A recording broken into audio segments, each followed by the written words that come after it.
where you've had these failings and transgressions, but you've addressed them and ultimately imposed accountability. If that had been the case in the United States, Donald Trump would have been removed from the presidency. It's just the left versus the right, and there's nothing in between or different, and that's not healthy for a democracy.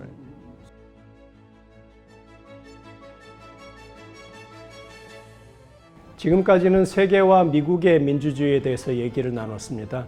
이번에는 한국의 민주주의에 관해서 다이아몬드 교수님과 얘기를 나눠보도록 하겠습니다. Let's now turn to Korea, Okay. Korean democracy. And we've looked around, this newly opened Museum of Korean Democracy, right?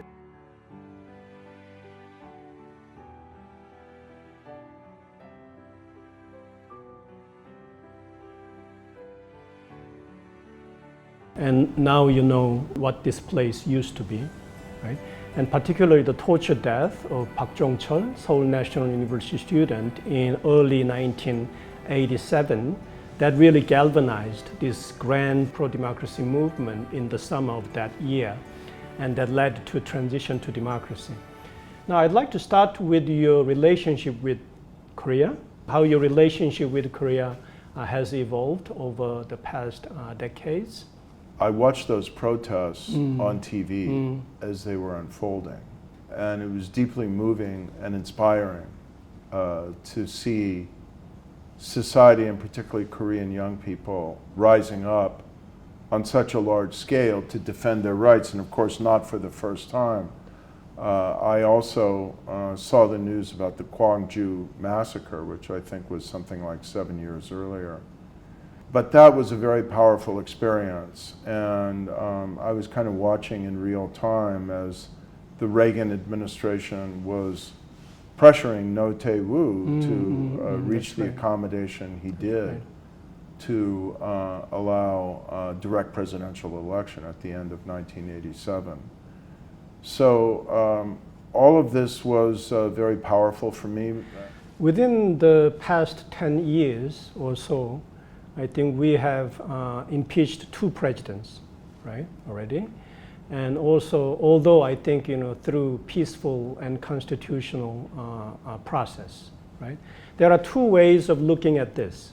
The first approach is saying that it does demonstrate the democratic resilience and vitality of South Korean politics. On the other hand, also, I think these 2 impeachment episodes, they say, they confirm that there are some underlying structural vulnerabilities in South Korean democracy. What is your own assessment of South Korean democracy? Well, the obvious answer is that those statements are true, and everything is relative. How would you like to be the United States right now, where we've had 2 episodes, maybe 3, where we should have impeached and removed the President of the United States? The 2 times we tried under Trump, 2.0, and all of the crimes he's committed since in his second, the 2 times that we tried in Trump's first administration, and then all of the crimes against democracy he's committed in the first 3 months of this year. So I'd rather live in a democracy where you've had these failings and transgressions, but you've addressed them and ultimately imposed accountability, than live in a democracy where we have repeatedly failed to achieve accountability. I think ultimately the lesson of Korea and the lesson of the United States and of so many other democracies as well is that democracy requires very strong mechanisms of horizontal accountability. You have the blessing, the good fortune of having a constitution that was written much more recently than the American Constitution. And so your constitution makers had the very good sense to give the power to try and, if necessary, remove an impeached president to the Constitutional Court and not to a higher chamber of the parliament. If that had been the case in the United States, Donald Trump would have been removed from the presidency at least after January 6th, and maybe before, and he never would have been able to be president again. And I think all of these experiences, they're pretty strong argument, in my opinion, for the benefits parliamentary rule over presidential rule.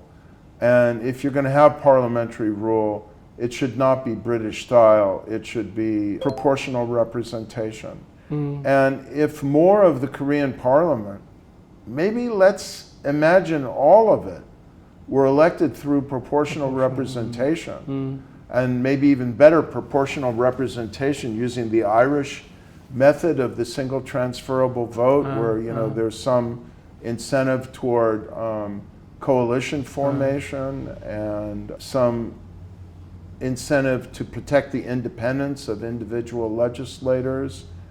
It might be a powerful force pushing back against this tendency toward bipolar politics. It's just the left versus the right, and there's nothing in between or different, and that's not healthy for a democracy. So you suggested some institutional reform ideas in addressing this issue of polarization. But I also like to visit this aspect of culture, political culture, in terms of polarization. I remember, I think, when I took your class, Social Foundations of Democracy, I think you devote substantial time to the discussion of political culture.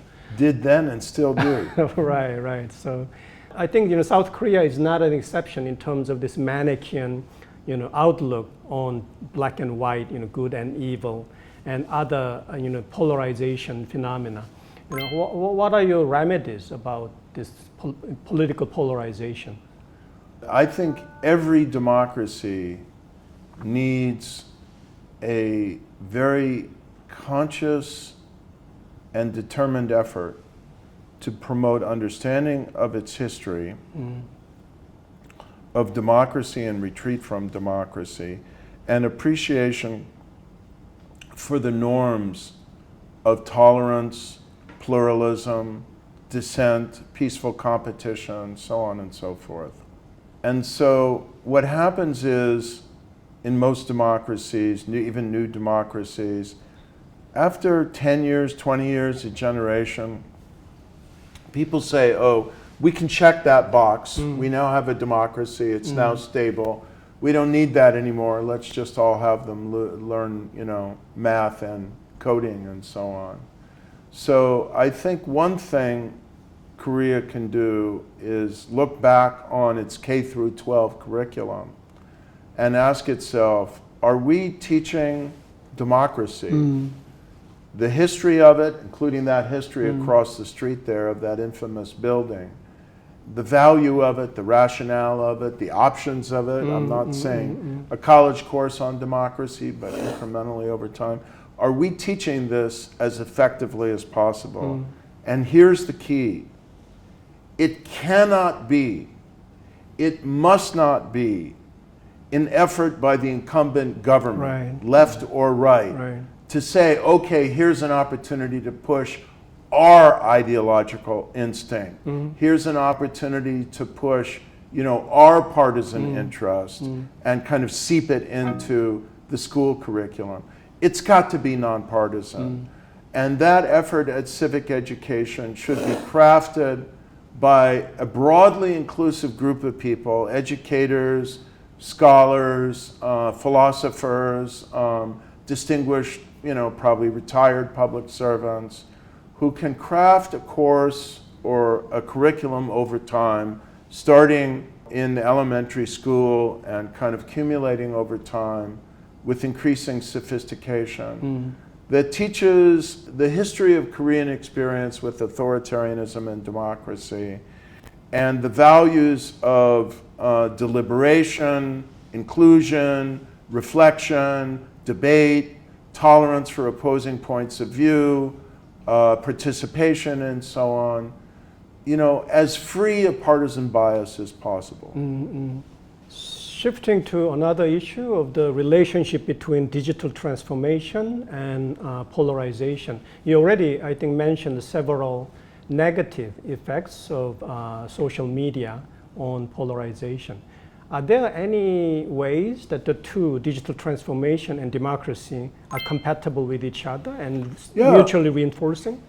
Yeah, I mean, I once edited a book called Liberation Technology, so I obviously believe that these digital technologies can have liberating and democracy enhancing, participation enhancing aspects to them. The key is to minimize the polarizing aspects and elevate the democratizing aspects. So obviously one is that they can be very effective in drawing people into democratic participation, as I'm sure they did in the crisis last year in rapid response to the effort by President Yoon to impose martial law. If they're designed well, encourage people to seek out multiple different sources of information and not just rely on one. And actually there are plugins now that people can put in their mobile phones or computers that will expose them to diverse sources of information. We should really be encouraging those so people get a little bit different points of view, so they get out of the downward spiral of, you know, descent into only one source of information.